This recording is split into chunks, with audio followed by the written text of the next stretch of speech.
Bismillahirrahmanirrahim. Assalamualaikum warahmatullahi wabarakatuh. Alhamdulillahi ala ihsani wa syukru lahu ala taufiqihi wa amtinani. Asyhadu an la ilaha illallah wahdahu la syarika lahu ta'ziman li sya'nih. Wa asyhadu anna Muhammadan abduhu wa rasuluhu hada ila ridwanih. Allahumma salli alaihi wa ala alihi wa ashabihi wa ikhwanih.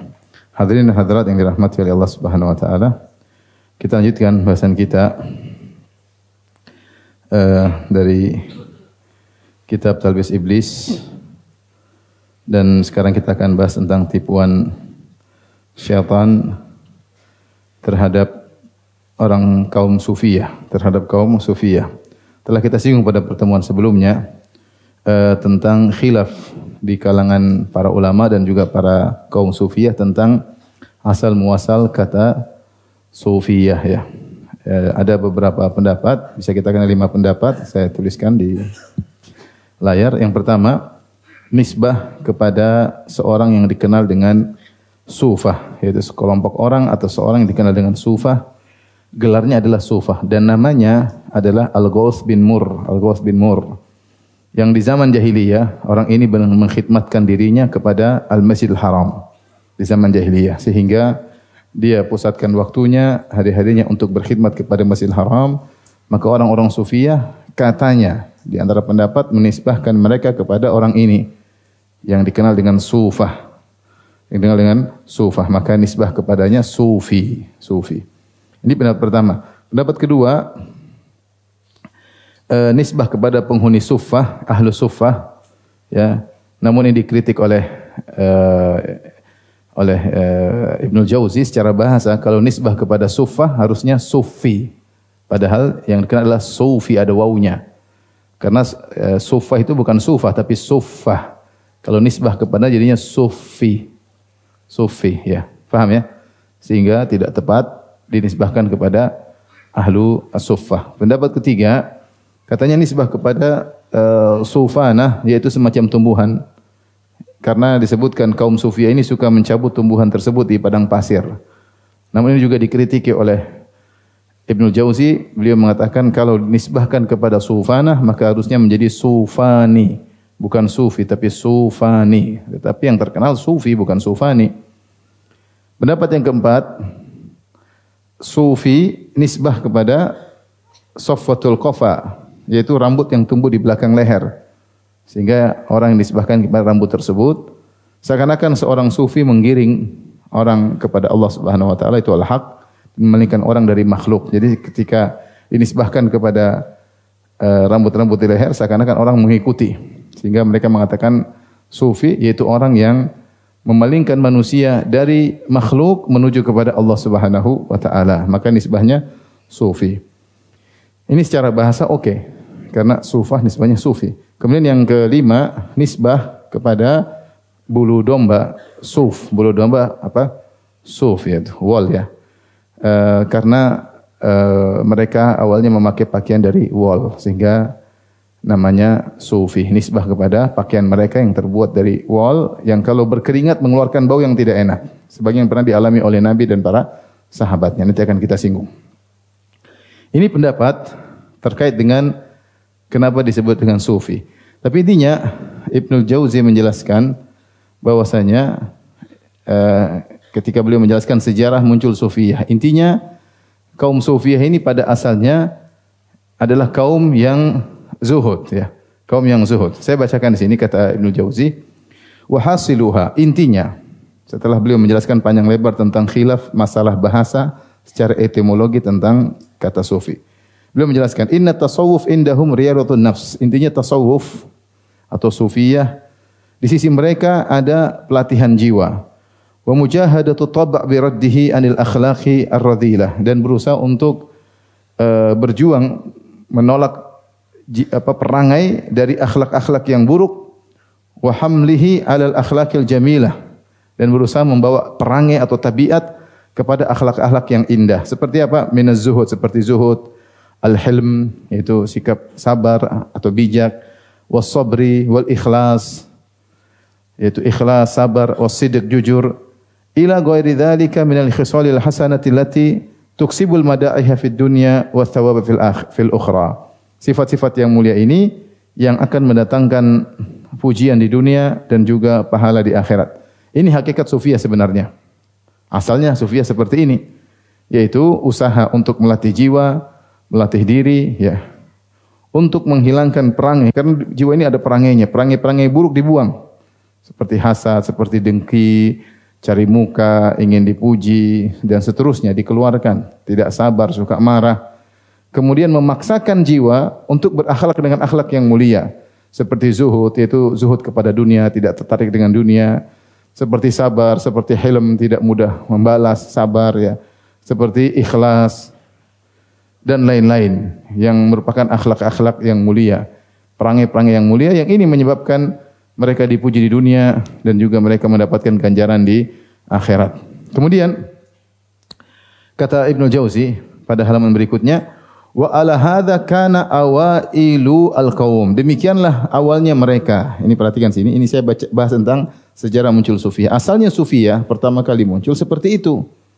Tujuan mereka adalah untuk melatih diri untuk zuhud kepada dunia dan untuk berperangai, berakhlak yang mulia dan membuang akhlak yang buruk. Ini adalah kana awailul qaum. Sufiyah pertama kali seperti ini. Kemudian apa? Kemudian berubah.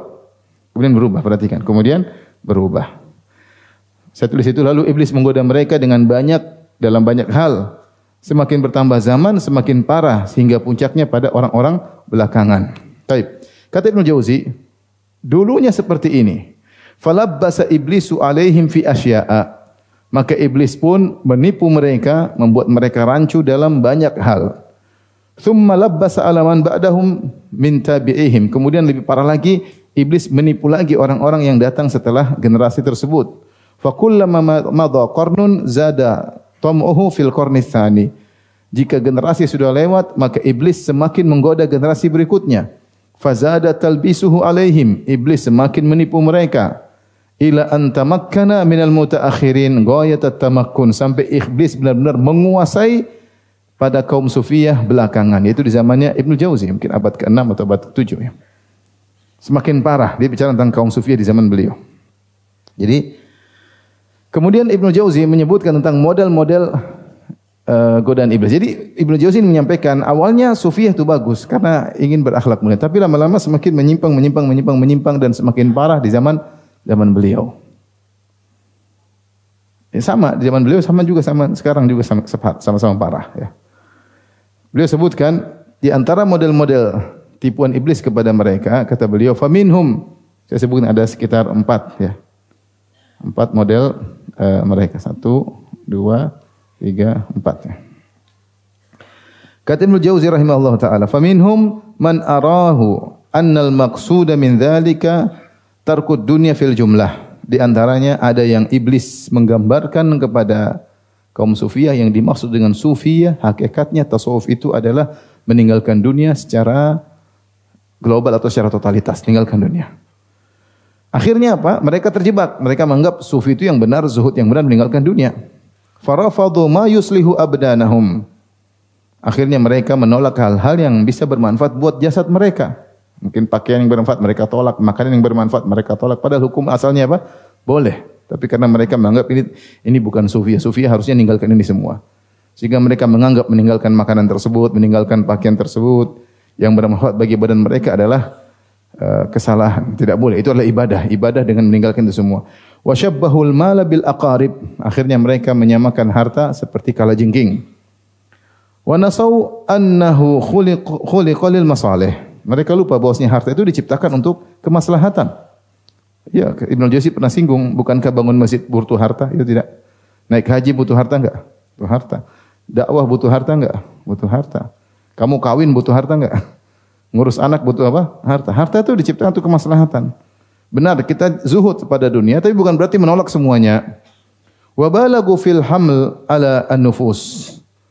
Hatta innahu kana fihim man la yattaji'. Bahkan mereka memaksakan jiwa untuk melakukan perkara-perkara yang berat.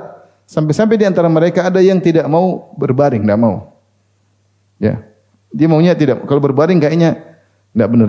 Jadi tidur sampai duduk, tidak mau berbaring. Kayaknya berbaring itu bertentangan dengan zuhud. Seakan-akan mencari kenyamanan hidup.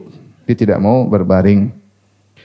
Ibnu Jauzi mengatakan wa haula'i kanat maqasiduhum hasanah. Mereka itu mungkin ya itu tujuan mereka baik sebenarnya. Tujuannya untuk zuhud kepada dunia, tidak ingin hidup bersenang-senang, ingin hidup prihatin ya. Mereka tinggalkan dunia.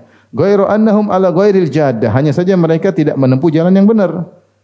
Ya. Wa fihim man kana liqillati ilmihi ya'malu bima yaqa ilaihi min ahaditsil mawdhu'ah wa huwa la yadri.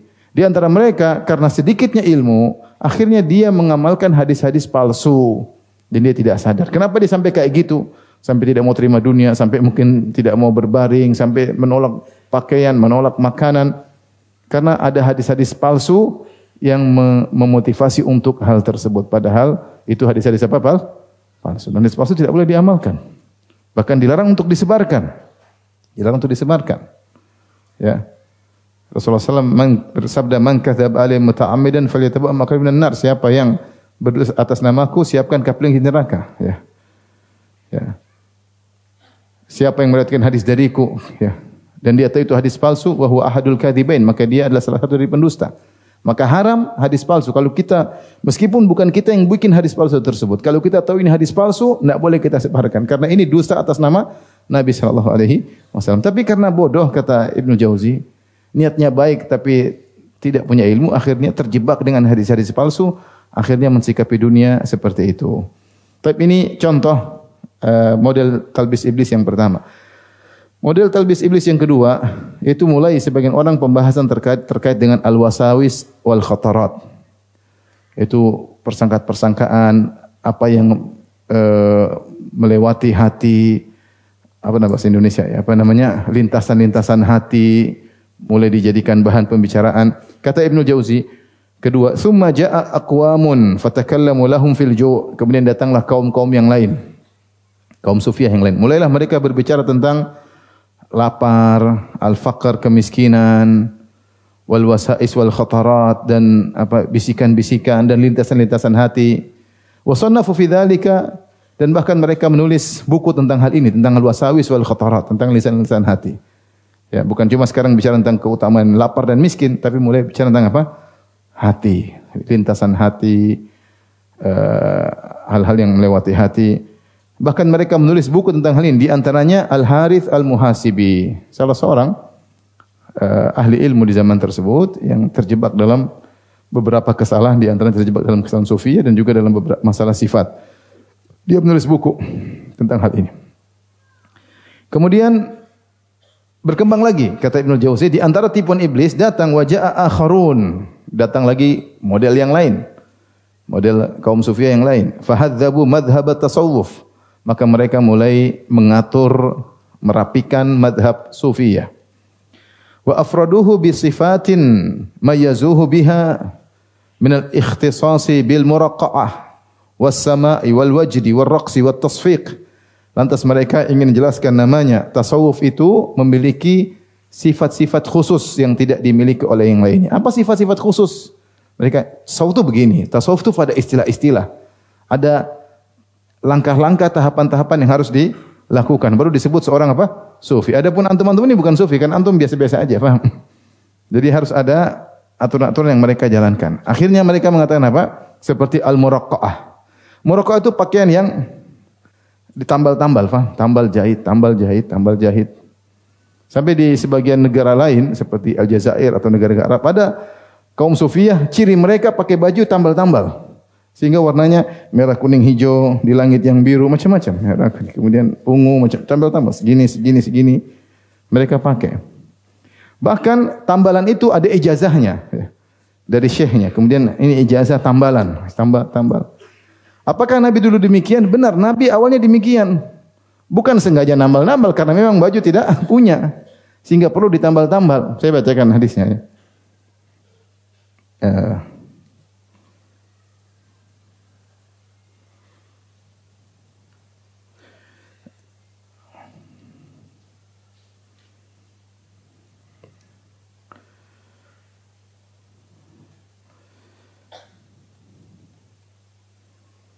Nabi SAW dulu pakai pakaian wol juga, tapi akhirnya ketika ada baju yang lain Rasulullah SAW tinggalkan, ya.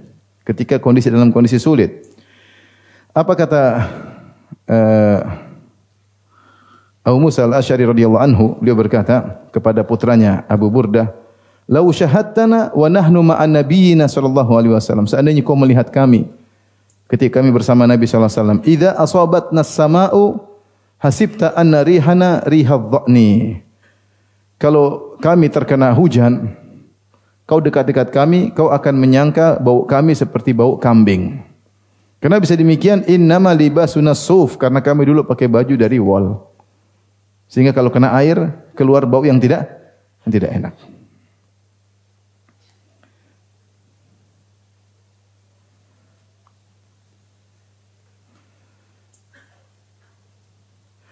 Demikian juga dalam hadis Aisyah radhiyallahu anha bercerita, ya, Rasulullah SAW tidak selalu memakai kain baju dari wol. Kata Aisyah, "Ja'altu lin Nabi sallallahu alaihi wasallam burdatan sauda min suf." Aku pernah bikin burdah, yaitu semacam selendang buat Nabi sallallahu alaihi wasallam, pakaian atasan dari wol.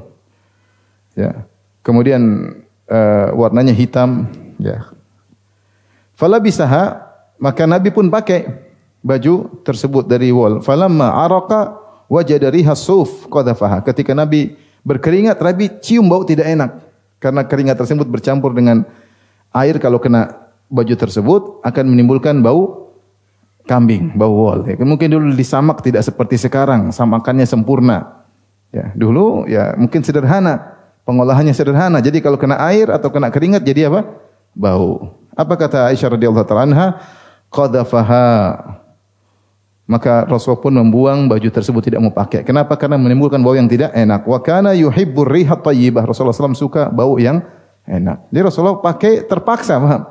Ketika ada alternatif lain, Rasulullah SAW tinggalkan pakaian tersebut. Bukan seorang sekarang beribadah untuk sengaja pakai pakaian apa? Dari wol, ya. Demikian juga dalam satu hadis Ibnu Abbas berkata, "Kana nas majhudin yalbasuna suf." Dulu orang-orang dalam kondisi sulit, miskin, sehingga mereka memakai kain baju dari, mungkin tidak semua punya baju dari kain. Sehingga mereka pakai baju dari kulit, yaitu dari dari wol, dari bulu domba. Wa ya'maluna ala dhuhurihim, dan mereka bekerja pakai baju tersebut, mereka kerja. Wa kana masjidhum dhayiqan muqaribas saqaf, dan dulu masjid mereka sempit dan juga pendek, dekat dengan atap. Innama huwa arish, hanyalah suatu bangunan yang sederhana, tiang-tiang batang-batang korma, kemudian dibuat atapnya sependek, ya. Rumah Nabi saja dulu disebutkan oleh tabi'in, kalau tidak salah Hasan al-Basri atau Said ibn Musayyib, rumah Nabi kalau dipegang atapnya tangan sampai, sederhana maksudnya. Demikian juga masjid mereka dulu dekat dengan atapnya pendek dan sempit. Fa kharaja Rasulullah SAW fi yaumin har. Suatu hari Rasulullah SAW hendak salat, ya, di musim panas. Wa araqan nasu fi dzalika suf, dan orang-orang keringatan, mereka salat musim panas, masjidnya pendek, masjidnya sempit. Sehingga mereka berkeringat. Hatta tharat minhum riyah, sampai keluar dari mereka bau yang tidak enak. Itu bau apa? Bau embek. Adza bidzalika ba'dhum ba'dhan, sehingga mengganggu satu dengan yang lainnya. Tatkala falamma wajada Rasulullah SAW tilka riha qala, tatkala Rasulullah mencium bau tidak enak, Rasulullah SAW berkata, "Ayyuhan nas, idza kana hadzal yaum faktasilu." Wahai kaum muslimin sekalian, jika datang hari Jumat maka mandilah. Ya. Waliyamussa ahadukum afdhala ma yajidu min dihnihi wa tibihi. Maka hendaknya seorang kalau hendak pergi salat Jumat maka pakai minyak yang harum supaya mengurangi bau wol. Tsumma ja'allahu bil khair wa labisu ghairu suf. Akhirnya Allah datangkan setelah itu kebaikan-kebaikan. Ekonomi semakin baik. Mereka tidak lagi pakai suf. Wa kuful amal, dan mereka tidak lagi bekerja dengan pakai suf tersebut. Wa wusi'a masjiduhum, dan masjid semakin luas. Wa dhahaba ba'dhu alladhi kana yu'dhi ba'dhum ba'dhan minal araq, sehingga bau yang tadinya mengganggu menjadi hilang. Maksud saya, Nabi dulu pakai suf bukan sengaja, paham? Tapi karena kebutuhan, dulu tidak semua orang punya kain. Maka dan para sahabat juga pakai sehingga menimbulkan bau yang tidak enak. Demikian juga Rasulullah SAW pernah pakai baju tambal-tambal, namanya muraqqa'at, ditambal-tambal. Kata Aisyah radhiyallahu anha ditanya, "Maka Rasulullah SAW yasna'u fi baitihi?" Apa sih yang dikerjakan Nabi di rumahnya? Apa kata Aisyah? "Kana yuraqqi'us thawb." Rasulullah SAW dulu menambal-nambal baju, kain jadi baju. Subhanallah. Demikian juga Rasulullah SAW meninggal fi kisain mulabbat. Rasulullah SAW meninggal dengan ada kain yang mulabbat, yaitu ditambal-tambal. Tambal sehingga bisa dipakai, tambal sini, tambal sini, tambal sini. Abu Utsman An-Nahdi berkata, "Ra'aitu Umar bin Khattab yatufu bil bait." Aku melihat Umar bin Khattab. Dia tawaf di Ka'bah. Dan dia khalifah ketika itu. Alaihi izarun, dan dia pakai sarung di bawahan.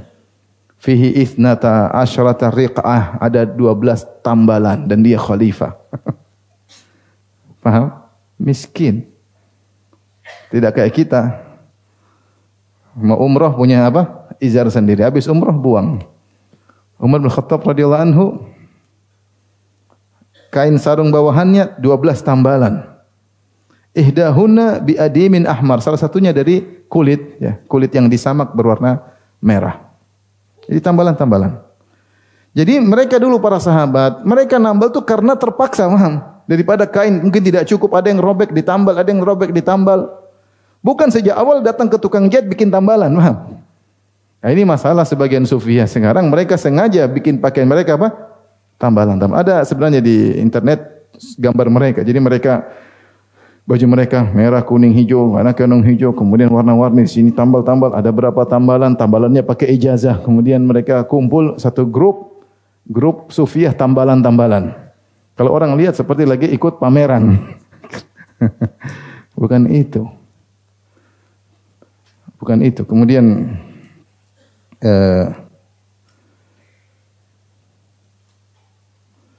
pakai begitu untuk menunjukkan kami kaum sufiah, khawatirnya malah riya, ya. Karena itu tidak pernah disunahkan oleh Nabi sallallahu alaihi wasallam. Tidak disunahkan oleh Nabi sallallahu alaihi wasallam. Sama seperti sufah.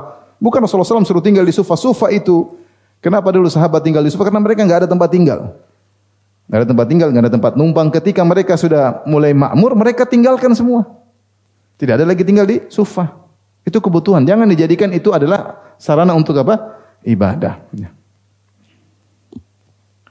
Oleh karenanya kalau dahulu para sahabat sengaja pakai baju tambal-tambal karena enggak ada baju, ini kaum sufiah, sebagian kaum sufiah zaman sekarang malah sengaja menambal baju dari pertama, padahal tidak dibutuhkan, hanya sekedar model. Baik, jadi ada kelompok sufiah yang mulai sibuk dengan ciri khas sufiah. Namanya sufi harus pakai baju seperti itu. Baik, namanya sufi ada sama itu dengar nasyid-nasyid. Kadang-kadang pakai alat musik, itu namanya sufi yang menyenangkan sufi, ya. Nyanyi-nyanyi melulu yang tidak pernah diajarkan oleh Nabi. Nabi memang kerjanya nyanyi-nyanyi melulu. Nabi kumpul-kumpul nyanyi-nyanyi melulu. Tidak, itu yang pertama menciptakan sufiyah. Kumpul sama dengar kasidah-kasidah terus nyanyi-nyanyi sampai lama-lama kerjanya, ya. Para ulama punya pembahasan yang keras terhadap masalah, di antaranya Al-Qurtubi rahimahullahu taala dalam tafsirnya. Kemudian juga al-wajd wa raqs. Al-wajd itu apa? Suatu dia mendapati sesuatu kayak ada ilham atau apa. Ini istilah-istilah mereka. Mereka punya istilah-istilah. Saya juga tidak begitu mendalami, tapi ada istilah-istilah yang mereka sebutkan. Dan ada khilaf di kalangan mereka tentang hakikat istilah-istilah tersebut. Istilah banyak sekali. Di antaranya al-wajd. Ini raqs, joget, nari-nari. Ini ibadah. Ciri khas sufiyah, joget sana, joget sini. Paham? Joget sana, joget sini. Joget khusus. Mungkin jogetnya ada ijazahnya, ya. Kemudian dianggap ini ciri khas sufiyah. Tasfiq, apa? Tepuk tangan. Wa tamayyazu bi an-nadhafah wa at-tahara, dan sebagian mereka semakin keren dengan semakin bersih dan semakin suci.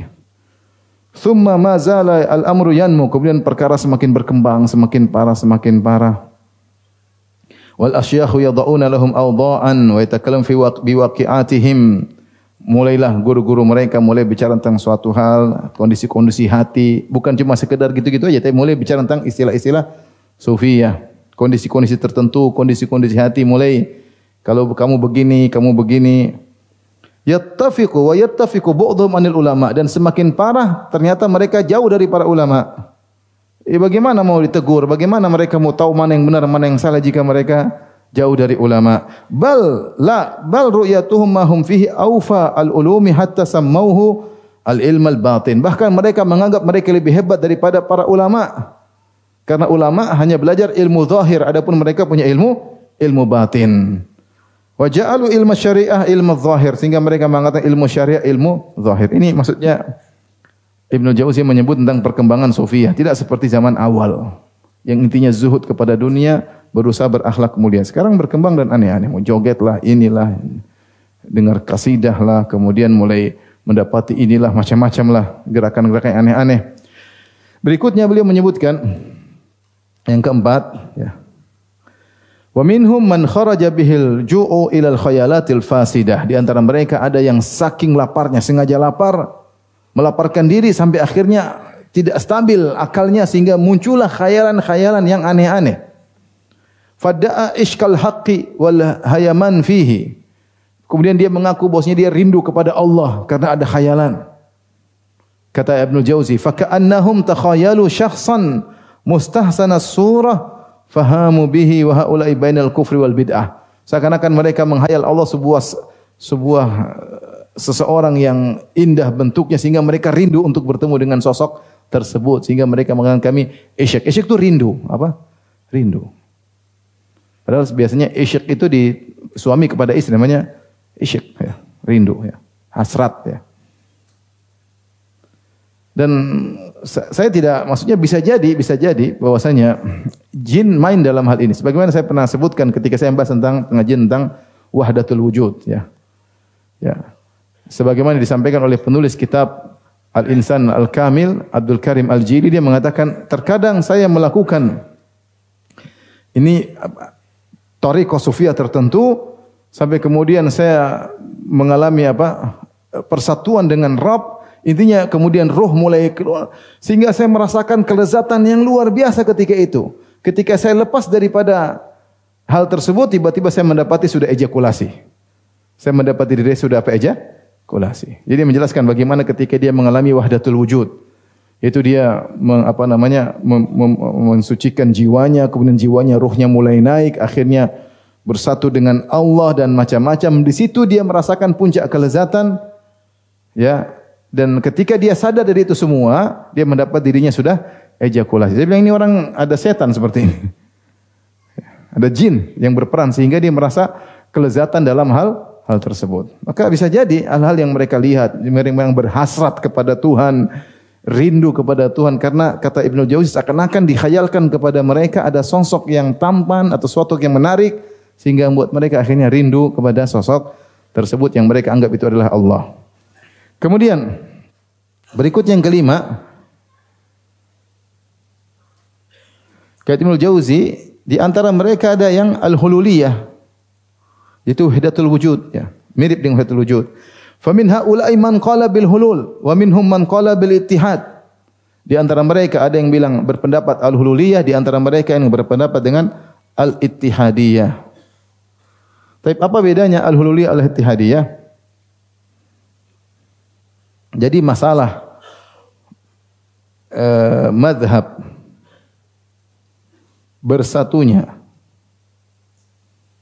Allah dengan makhluk ada 3 model.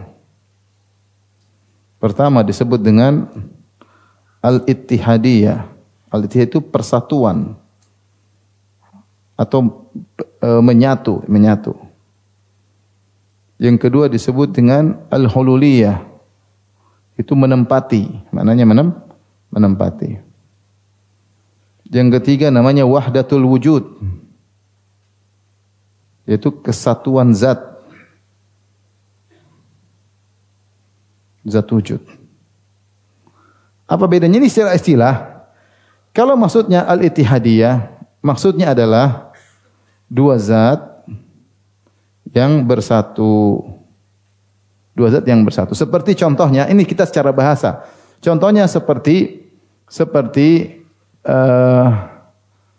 susu dicampur dengan kopi, diaduk jadi apa? Kopi susu. Sehingga sudah tidak terlihat lagi mana kopi, mana susu. Jadi satu kesatuan namanya kopi susu. Faham? Ini gambaran itu namanya al-ittihadiyah. 2 zat kemudian bergabung jadi satu kesatuan. Itu namanya ittihadiyah. Adapun hululiyah menempati, contohnya seperti air ditumpahkan ke gelas. Faham? Gelasnya ada, airnya ada, tapi terbedakan satu dengan yang lainnya. Ada air menempati tempat, itu namanya hululiyah. Menempati.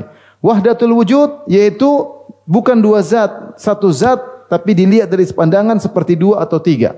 Padahal dia satu kesatuan. Seperti apa? Seperti ombak. Lautan itu satu, ya atau tidak? Tapi ombaknya macam-macam, ada ombak besar, ada ombak kecil, ada yang landai. Ini semua adalah penampakan dari lautan. Menurut mereka, makhluk dan Allah satu kesatuan. Makhluk ini hanyalah penampakan Tuhan. Jangan dibedakan mana Tuhan, mana makhluk. Sama-sama satu kesatuan.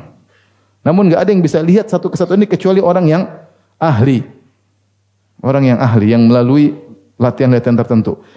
Ini semua kekufuran. Ini semua apa? Kekufuran. Maka khilaflah kaum Nasara juga masalah ini. Mereka khilaf. Apakah Allah dialah Isa itu sendiri, ataukah Allah menempati Isa, ataukah Allah menyatu dengan Isa? Maka muncul madhab di kalangan kaum Nasara terkait dengan istilah-istilah yang juga muncul di kalangan kaum muslimin. Bagaimana tentang Allah dengan makhluk? Maka ada 3 istilah secara total. Secara sederhana ada 3 istilah. Maka Ibnu Jauzi mengatakan, setelah itu maka berkembanglah mereka, ya. Atau ini ada 4 ya, saya lupa ya. Bentar. Ada 4 kerusakan, bukan 5. Kemudian beliau berkata, dari 4 ini maka muncullah akidah-akidah yang menyimpang. Tsumma tasya'abat bi aqwamin minhumut turuq. Setelah itu 4 model tipuan iblis ini kepada kaum Sufiyah, kemudian muncullah tarekat yang banyak. Fafasadat aqaiduhum, maka rusaklah akidah mereka. Maka saya bilang kalau kita bicara tentang kaum Sufiyah zaman sekarang, sejak zaman Ibnu Jauzi, konotasinya adalah kaum yang memiliki akidah tertentu, paham? Kalau dulu Sufiyah itu maksudnya yang zuhud kepada dunia, hidup sederhana, tidak tertarik dengan fitnah-fitnah dunia, itu zuhud, itu namanya Sufiyah. Kalau kita bicara kaum Sufiyah zaman sekarang, tarekat ini seakan-akan masing-masing tarekat punya akidah tersendiri. Nah itu benar sekarang demikian. Tarekat ini akidahnya khusus. Tarekat ini akidahnya apa? Khusus. Yang mau masuk tarekat ini punya akidah ini. Ini masing-masing punya akidah. Meskipun di sana ada kesamaan secara global, tapi masing-masing punya spesialis akidah. Spesialis akidah. Masing-masing. Maka muncullah berbagai macam tarekat. Makanya kemudian Ibnu Jauzi menjelaskan, di antaranya ada yang berpendapat dengan hululiyah. Famin haula'i man qala bil hulul wa minhum man qala bil ittihad. Di antara mereka yang berpendapat ittihadiyah. Wa ma zala iblisu yakhbituhum bi fununil bid'ah. Dan iblis terus menggoda mereka sehingga mereka terjatuh dalam berbagai macam model bid'ah. Hatta ja'alu li anfusihim sunanan. Akhirnya mereka orang Sufiyah ini punya sunnah-sunnah tersendiri yang bukan sunnah Nabi. Dan benar mereka punya sunnah, misalnya khalwat. Khalwat maksudnya apa? Masuk dalam goa atau masuk dalam kamar, matikan lampu, tidak boleh keluar, tidak boleh makan, tidak boleh minum. Sunnah ini mereka bikin sendiri. Nabi tidak begitu, Abu Bakar, Umar, Utsman tidak begitu. Para sahabat demikian, Imam 4 tidak demikian. Mereka bikin sunnah-sunnah tersendiri. Khusus bagi tarekat mereka. Yang mau menjadi sufi harus melewati marhalah 1, 2, 3, 4, 5. Ini yang bikin siapa? Nabi tidak pernah ngajarin demikian. Kata Ibnu Jauzi perkataan indah.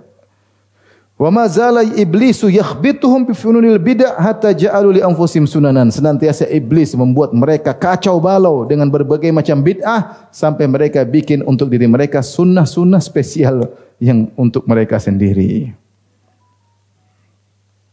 Kemudian beliau menyebutkan ya. Kemudian beliau menyebutkan tentang orang-orang yang menulis tentang Sufiyah. Di antaranya beliau berkata, ada seorang namanya Abu Nasr As-Sarraj, menulis buku tentang Sufiyah, mendukung Sufiyah dengan sebuah buku judulnya Luma' As-Sufiyah. Dalam buku tersebut Abu Nasr As-Sarraj ini dia mulai menuliskan tentang buku-buku, dia mentahdir buku-buku yang mendukung Sufiyah. Saya boleh sebutkan sini ya.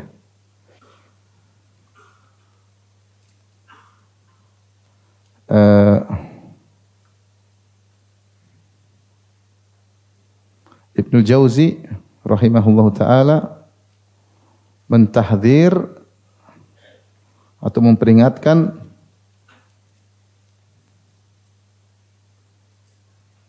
kitab-kitab yang mendukung sufiyah.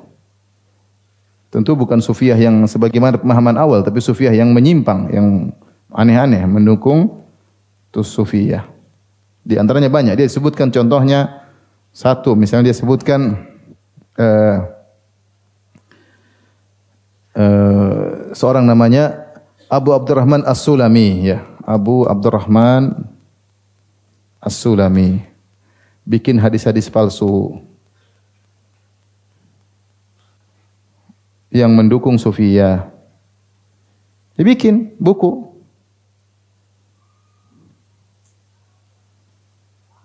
Yang mendukung sufiyah. Dia bikin hadis palsu. Abdurrahman As-Sulami. Kata Ibnu Jauzi, wa kana yada'u lis-sufiyah al-ahaditha. Dia bikin hadis palsu untuk mendukung sufiyah. Di antaranya misalnya dia sebutkan sini Abu Nasr As-Sarraj. Abu Nasr As-Sarraj. Apa kerjaannya Abu Nasr As-Sarraj? Dia punya buku judulnya Luma' As-Sufiyah. Luma' As-Sufiyah. Apa isi buku tersebut? Wa dzakara fihi min al-i'tiqadil qabih. Dia menyebutkan akidah-akidah yang rusak dalam buku tersebut. Wal kalam al-mardzul, dan perkataan-perkataan yang hina, yang jelek. Nanti akan kami sebutkan, kata Ibnu Jauzi. Ini dia mulai sebut buku-buku yang tidak dibaca. Di antaranya beliau sebutkan lagi 3 namanya Abu Talib Al-Makki. Abu Talib Al-Makki. Abu Talib Al-Makki punya buku judulnya Qutul Qulub. Qutul Qulub. Dia kritik juga. Fadzakara fi al-ahadits al-batilah. Dalam buku tersebut dia tulis hadis-hadis batil. Sudah hadis salah, isinya kebatilan. Wa ma la yustanadu fihi ila aslin min salawatil ayyam wal layali. Kemudian beliau di dalam buku tersebut disebutkan salat-salat hari-hari, salat-salat malam yang tidak ada asalnya. Zikir-zikir tersebut, salawat-salawat tersebut. Wa ghairi dzalika minal maudhu', dan juga zikir-zikir palsu bukan dari Nabi sallallahu alaihi wasallam. Wa dzakara fihi al-i'tiqad al-fasid, dan dalam buku tersebut dia menyebutkan akidah yang menyimpang, akidah yang rusak. Sufyan ini punya cara sendiri. Dia memahami syariat dengan sunnah-sunnahnya sendiri. Bikin akidah, bikin sendiri. Terserah mereka. Pokoknya dia merasa nyaman dengan akidah tersebut. Wa raddada fihi qala ba'dul mukashifin. Dan sering dalam buku tersebut dia mengatakan sebagian orang yang mengalami kasyf. Kasyf itu apa? Membuka tabir. Orang yang diberi anugerah oleh Allah Subhanahu wa taala sehingga terbuka tabir darinya. Ini repot ya. Dia ngaku dibuka tabir ya.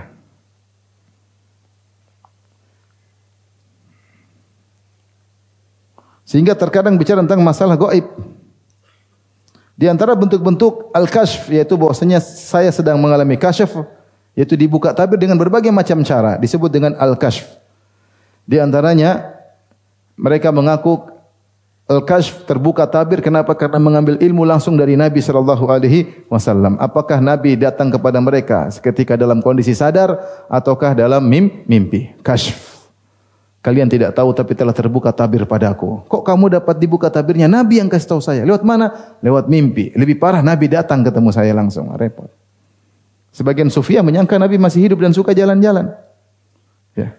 Sampai ada ceramah dari seorang Habib yang mengatakan Nabi tawaf di Surabaya, sering jalan-jalan di Surabaya. Bekasi lewat, langsung mana? Surabaya. Katanya Surabaya adalah kota yang diperhatikan oleh Nabi SAW. Nabi sering jalan-jalan di Surabaya. Ini semua omong kosong ya. Omong kosong. Dengan meyakini Nabi suka jalan-jalan, maka akan timbul kasyf. Satu orang ketemu Nabi, Nabi bilang gini, Nabi ketemuin. Atau dalam mimpi. Ada yang mengatakan kasyf lewat Khadir. Katanya Khadir datang. Apa namanya? Sampaikan ini, sampaikan itu. Ya akhi, dari mana kau tahu itu Khadir? Kata mereka Khadir masih hidup. Taib, bilang dia masih hidup. Umurnya mungkin sudah ribuan tahun. Nabi Musa menurut pendapat, tapi saya jelaskan pada pertemuan lalu, hidup tahun berapa? 1200 sebelum apa? Masehi. Sekarang tahun berapa? 2024. Masa lupa? Tahun berapa sekarang? 2024. 2024 tambah 1200 berarti berapa? 3.224 tahun. Berarti Khadir kalau masih hidup umurnya sudah sekitar 3.224 tahun. Terus dia jalan-jalan cuma ketemu kamu, ketemu ini. Kenapa dia tidak berdakwah?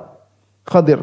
Kenapa ketika Nabi Muhammad SAW sedang berjihad dia tidak datang membantu Nabi SAW? Kenapa Nabi tidak pernah menyebut sekalipun ketemu Khadir? Kenapa Abu Bakar, Umar, Utsman, Ali tidak pernah menyebut sedikit pun ketemu Khadir? Kenapa ribuan sahabat tidak seorang pun bercerita pernah ketemu dengan apa? Khadir. Terus Khadir tidak pernah ketemu Nabi dan para sahabat. Ketemu kamu ngapain? Kamu ni apa? Akhirnya saya pernah ketemu seorang pemilik hotel. Dia cerita, Ustaz bertemu Khadir. Saya bilang enggak pernah ketemu Nabi Khidir. Saya pernah Ustaz. Masya Allah. Nyualing, kasf. Saya bilang gimana caranya Pak? Kami pernah dikumpulkan sama seorang ustaz. Suatu tempat, saya, teman saya, orang kaya-kaya semua. Saya, teman-teman, jenderal-jenderal, kemudian kami kumpul. Satu orang masuk satu ustaz, tiba-tiba cahaya. Ada Khadir saya ketemu. Terus Bapak ngomong sama dia, ngomong. Terus dia ngomong bahasa apa? Bahasa Indonesia, Masya Allah. Khadir. Umur sudah 3.200 ahli bahasa Indonesia. Saya bilang jadi yang ketemu Khadir harus orang kaya dong. Yang miskin-miskin gimana ketemu Khadir? Ketemu Khidir gimana ceritanya? Enggak punya duit. Karena ada brokernya. Ada broker, ketemu Khidir ada brokernya. Ya Khidir dari mana sebenarnya? Terus dari mana kamu tahu dia Khidir? Dari mana? Kalau Nabi SAW mungkin kita tahu lewat mimpi karena Nabi punya ciri-ciri Syama'il Muhammadiyah, ciri-ciri fisiknya ada. Dan Nabi mengatakan inna syaitana la yatamatsalu bi, syaitan tidak bisa meniruku. Tapi apa ciri-ciri fisik Nabi Khidir sehingga kau bisa pastikan apa barometermu tahu ini Khidir atau bukan? Ciri-ciri fisik enggak ada. Terus kalau orang Jawa ngaku Khidir, orang Sunda ngaku Khidir, terus kamu gimana? Apalagi pandai bahasa Sunda, repot. Dari mana kau tahu dia Khidir atau bukan? Kalau ada barometer kita bisa nilai Khidir atau bukan. Ini enggak ada barometernya. Masing-masing orang ngaku ketemu apa? Khidir, apalagi ada brokernya. Sempat kemarin kasus rame, ada seorang wali membawa proposal untuk dibawa kepada Khidir, permohonan menjadi wali-wali Allah Subhanahu wa taala. Bayangkan brokernya bawa proposal. Ini semua khurafat. Jadi di antaranya mengaku ada kasyaf lewat Nabi Khidir. Atau merasa bahwasanya ada ilham datang langsung dari Allah sehingga Allah berikan ilham kepada aku. Atau mengatakan ada firasat atau mendengar suara-suara sehingga mengungkap. Ada yang mengatakan dari malaikat, ada yang mengatakan dari jin soleh, ada yang mengatakan dari wali, ada yang dari Khidir, atau mungkin dari iblis, enggak ada yang tahu. Ada yang mengatakan Isra Mi'raj, bukan cuma Nabi yang Isra Mi'raj. Habib ini juga Isra apa? Mi'raj. Bahkan Isra Mi'raj sehari 70 kali. La ilaha illallah. Mi'raj. Bolak-balik. Allahu Akbar. Mengalahi Nabi Muhammad sallallahu alaihi wasallam. Makanya benar kata Imam Syafi'i, man tasawwafa awalan nahar, ya. Falam ya'ti akhirin nahar illa wajadtahu ahmaq atau kama qala Syafi'i. Kata Imam Syafi'i, siapa yang belajar sufiyah pagi hari belum sampai tengah hari atau petang hari kecuali kau dapati dia sudah jadi orang yang pandir, orang yang bahlul. Bilang guru saya Mi'raj sehari 70 kali, ya. Nabi seumur hidup cuma sekali, gurumu 70 kali. La haula wala quwata illa billah. Ya, sekarang contoh. Sekarang ada yang bilang Nabi keluar cium lutut guru saya. Percaya enggak? Percaya, yang percaya banyak. Saya juga enggak habis pikir gimana saya percaya. Nabi keluar dari kuburan cium lutut dia. Ya, akhi. Nabiku cium lutut kamu. Allahu Akbar.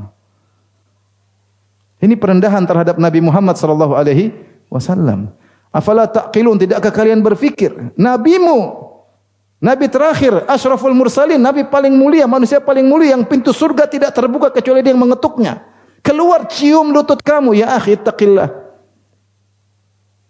Kau bilang Nabi ku cium lututmu, kau tu siapa? Dicium lututnya oleh Nabi sallallahu alaihi wasallam. Tapi yang percaya banyak, dibela-bela. Ya, tapi ya begitulah. Mau diapain? Allah musta'an. Kita bilang, dia bilang ini datang, inilah ada ilham lah. Umar bin Khattab radhiyallahu anhu yang kata Nabi SAW, "Lau kana nabiyan ba'di la kana Umar." Kalau ada nabi setelahku tentu Umar. Kata Nabi, setiap ada namanya al-muhaddatsun, orang-orang yang diajak diberi ilham oleh Allah, dan muhaddatsun orang yang diberi ilham oleh Allah di antara umatku adalah Umar bin Khattab. Namun Umar tidak selalu benar. Terkadang benar, terkadang apa? Salah. Jadi semua kalau orang ngaku-ngaku saya dapat kasyaf tetap harus dicek dengan Al-Quran dan apa? Sunnah harus dicek. Ya kamu ngaku boleh. Saya enggak mungkin bilang kamu bohong. Terserah kamu. Tapi harus dicek dengan Al-Quran dan Sunnah. Nah dalam buku ini, dalam Qutul Qulub, sering Abu Talib Al-Makki ini bilang, berkata orang yang mendapatkan kasyf. Berkata, dia nukil perkataan orang-orang seperti yang enggak tahu dari mana asalnya. Taib. Di antaranya juga disebutkan seperti buku Abdul Karim bin Hawazin Al-Kushairi, kitab Ar-Risalah. Ya, kitab Ar-Risalah. Ini Ibnu Jauzi yang menyebut, bukan saya ya. Al-Kushairi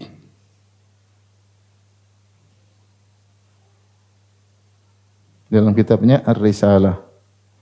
Kata Ibnu Jauzi rahimahullahu taala, "Fa dzakara fiha al-ajaiba minal kalam fil fana wal baqa wal qabd wal bast wal waqt." Disebutkan tentang keajaiban-keajaiban tentang istilah-istilah sufiyah. Ada namanya al-fana, ada namanya al-baqa, ada namanya al-qabd, al-basat, al-waqtu, al-hal, al-wajid, al-wujud, al-jama', at-tafriqah, as-sahwi, as-sukr, wal-dhawq, wal-syurb, wal-mahw, wal-ithbat, wal-tajalli, wal-macam, al-mukasyafa, istilah-istilah sufi yang tidak pernah diajarkan oleh Nabi sallallahu alaihi wasallam. Beliau sebutkan lagi, kemudian datang seorang namanya Muhammad bin Thahir Al-Maqdisi. Di antaranya beliau kritik juga Abu Nuaim Al-Asbahani dalam kitabnya Hilyatul Auliya. Kenapa? Karena Abu Nuaim Al-Asbahani dikritik ringan, menyebutkan para sahabat sebagai kaum sufiyah. Abu Bakar sufi, Umar sufi, Uthman sufi, Ali sufi, para sahabat sufi. Maka Ibnu Jauzi membantah. Karena istilah sufiyah sekarang bukan sekedar zuhud. Istilah sufiyah sekarang lebih daripada apa? Zuhud. Tapi ada keyakinan-keyakinan tertentu. Mereka punya istilah-istilah tersendiri.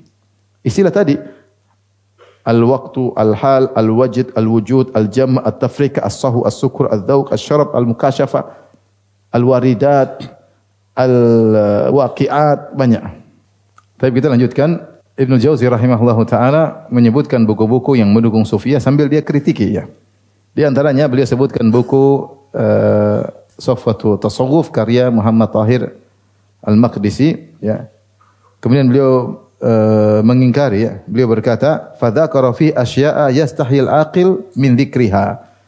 Orang ini menyebutkan hal-hal yang seorang berakal malu untuk menyebutnya. Kami akan sebutkan insyaallah kata Ibnu Jauzi, tapi ada hal yang malu kita menyebutnya. Ya. Wa kana Syekhuna Abdul Fadl bin Nasir Al-Hafiz yaqul, guru kami pernah berkata, kana Ibnu Thahir yakni Al-Maqdisi ini yadhhabu madhhab al-ibahah. Dia memiliki pendapat ibahah, itu boleh melihat wanita cantik, boleh melihat laki-laki yang tampan-tampan. Qala wa sannafa kitaban fi jawazi nazar ila al-murd. Bahkan dia tulis buku tentang hukum boleh melihat laki-laki yang tampan. Ini bahaya, laki-laki. Bahkan dia menyebutkan hikayat yang tidak benar, bahwasanya ada seorang ulama melihat seorang gadis cantik di Mesir, kemudian dia berkata sallallahu alaiha. Jadi kalau kita kan sallallahu alaihi wasallam, tapi ada seorang gadis cantik di Mesir sallallahu alaiha, bersalawat kepada gadis apa? Cantik. Ini dia. Kacau ya. Di antaranya yang paling terkenal adalah kitab Ihya Ulumuddin karya Abu Hamid Al-Ghazali rahimahullahu taala. Saya bacakan. Wa jaa Abu Hamid Al-Ghazali, ini buku terakhir yang beliau sebutkan. Kemudian datang seorang alim ulama, Abu Hamid Al-Ghazali yang terkenal usuli, ahli usul, punya kitab usul. Al-Mustasfa terkenal kitab usul. Kemudian buku fikih dan ahli filsafat. Orang ini ilmu banyak yang dia ahli dalam bidangnya. Tetapi dia punya buku yang cukup buku kontroversial, yaitu kitab Ihya Ulumuddin. Sudah terjemahkan ke bahasa Indonesia. Kata beliau, wajah Abu Hamid Al-Ghazali fasannafa lahum, datang Abu Hamid Al-Ghazali kemudian dia tulis buku untuk kaum sufiyah, kitab Al-Ihya ala tariqatil qaum. Dia tulis buku Ihya Ulumuddin sebagaimana metode orang-orang sufiyah. Wa mala'ahu bil ahaditsil batilah, dan dia penuhi bukunya tersebut dengan hadis-hadis batil. Wa huwa la ya'lamu butlanaha, tapi Ibnu Jauzi beri uzur. Mungkin dia tidak tahu bahwa sini hadis-hadis apa? Batil. Mungkin dia cuma nukil, tidak ngerti tentang ilmu hadis. Wa takallama fi ilmi al-mukasyafah, bahkan dia menyebutkan ilmu tentang mukasyafah, ilmu kaum sufiyah. Wa kharaja an qanunil fiqhi, dan dia keluar dari aturan fikih, dia ahli fikih. Biasanya kalau nulis tidak begitu, kenapa nulis sekarang seperti ini? Wa qala dan dia berkata innal murada bil kaukab wasyams wal qamar allawati ra'ahunna Ibrahim sallallahu alaihi anwarun hiya hujubullah wa lam yurid hadhil ma'rufat wa hadha min jinsil kalamil batiniyah. Dan ani dalam buku tersebut dia mengatakan adapun yang Allah sebutkan dalam surat Al-An'am yang Ibrahim mengatakan aku melihat bintang, melihat rembulan, melihat matahari, kata Al-Ghazali, maksudnya bintang, rembulan, matahari bukan benda-benda langit yang kita tahu itu, bukan, tapi itu adalah cahaya yang merupakan hijab Allah. Ini takwil. Padahal memang Ibrahim sedang berbicara tentang apa? Bintang, langit dan apa?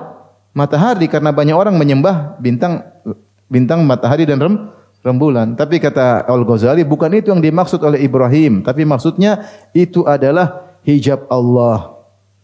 Maka kata Ibnu Jauzi dia bantah, ini pembicaraan seperti ini menafsirkan bintang, rembulan, matahari seperti adalah hijab Allah seperti tafsir kebatinan. Seperti tafsir apa? Kebatinan yang keluar dari tekstual, kontekstual tapi tidak ada kaidah.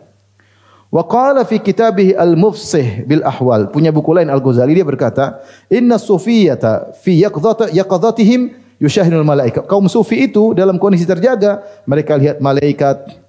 Wa arwahul anbiya, mereka juga lihat para apa? Nabi. Dan mereka juga mendengar suara-suara dan mereka mengambil faedah dari nabi dan para malaikat. Kemudian mereka mulai kondisi semakin meningkat sampai mereka menyaksikan bentuk-bentuk ila darajatin yadhiqu anha nitaqun nutuq, sampai mereka sampai pada persaksian sesuatu yang tidak bisa diungkapkan kata-kata. Oleh karenanya Abu Hamid Al-Ghazali dituduh memiliki pemahaman wahdatul wujud karena ada kata-kata dia, perkataan-perkataan beliau yang mengarah kepada hal tersebut. Intinya kitab Ihya Ulumuddin ini jadi kontroversial. Sebagian orang begitu gulu berlebihan terhadap Ihya Ulumuddin sampai berkata siapa yang tidak baca kitab Ihya bukan termasuk Al-Ahya, bukan termasuk orang-orang yang hidup. Saking agungnya kitab tersebut. Sebagian berlebihan, kitab ini harus dibakar, Sebagian mengambil jalan tengah, kitab ini banyak manfaatnya tapi juga banyak masalah. Bahkan terkait akidah, banyak masalah. Yang bisa baca kitab ini hanyalah para ulama yang ngerti mana akidah yang benar, mana akidah yang tidak benar. Tidak pantas untuk dibaca oleh orang awam karena banyak hadis-hadis palsu, hadis-hadis batil, banyak akidah menyimpang, ada pembahasan tentang wahdatul wujud dan perkataan sufi yang orang awam tidak ngerti. Makanya banyak ulama yang peringatkan akan kesalahan dalam kitab Ihya Ulumuddin. Ibn Taimiyah juga menyebutkan kitab ini ada faedahnya, ada juga yang tidak benar. Dari situ Ibnul Jauzi sendiri rahimahullah akhirnya menulis buku ringkasan Ihya Ulumuddin. Ya, agar buku Ihya ini bisa bermanfaat, maka dia tulis buku judulnya Minhajul Qasidin. Ini adalah mukhtasar dari Ihya Ulumuddin, dia hilangkan hadis-hadis palsu. Ya, supaya orang kalau baca nyaman. Kemudian diikhtisar lagi, diringkas lagi oleh Al-Maqdisi dalam kitabnya Mukhtasar Minhajil Qasidin. Lebih lagi diringkas-ringkas jadi tipis, bukunya tipis. Ya, Ulumuddin 4 jilid, diringkas jadi tipis. Karena semua hadis-hadis palsu dikeluarkan, yang enggak benar-benar dikeluarkan jadi ringkas, dan itu yang bermanfaat kalau kita baca, terutama orang awam. Adapun orang yang punya ilmu silakan baca Ihya Ulumuddin, yang penting dia ngerti mana yang salah, mana yang benar. Tapi kemudian beliau di akhir memberi uzur kepada para penulis ini semua. Kata beliau, wa kana sababu fi tasnifi haula'i mithla hadhil asya' qillatu ilmihim bisunan atau qillata ilmihim bisunan. Dan sebab mereka semua para penulis ini menulis buku yang seperti ini karena ilmu mereka sedikit tentang hadis-hadis Nabi. Wal Islam wal athar, ilmu mereka tentang Islam juga kurang, dan athar yaitu riwayat-riwayat dari para tabi'in atau sahabat juga kurang. Wa iqbalihim ala mastahsanuhu min tariqatil qaum, dan mereka semangat untuk menuju kepada istilah-istilah sufiyah yang ditulis oleh mereka. Wa inna mastahsanuha li'annahu qad thabata fi nufusi madhu zuhud, karena mereka senang dengan tulisan orang-orang sufiyah karena telah terpatri dalam jiwa zuhud itu bagus. Zuhud itu bagus. Nah, masalahnya orang sufiyah bukan cuma zuhud saja, zuhud dan plus masalahnya.